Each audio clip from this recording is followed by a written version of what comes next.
বাবা, এই বৃষ্টির মধ্যে বের হওয়া কি খুব জরুরি ছিল? জরুরি না মিয়া, ঘরে বসে থাকলে তো লোনের টাকা কেটে নিবে ব্যাংক। বাবা, এই বৃষ্টির মধ্যে অফিস যাওয়া কি ঠিক হচ্ছে? ঠিক না হলে তুমি বৃষ্টিতে ছাতা ধরতে আসছো কেন মিয়া? চাকরি তোমারও তো টাইট। বাবা, বাস আসতেছে না দেখে দাঁড়ায় আছো কেন?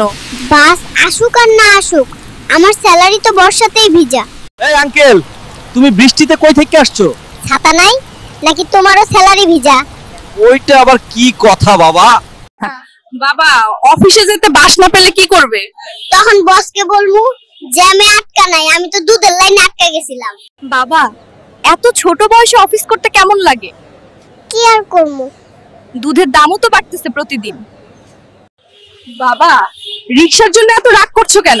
রিক্সা পাই না তাই হাঁটলে অফিসে লেট, লেট হলে বেতন কাটে বুঝছস?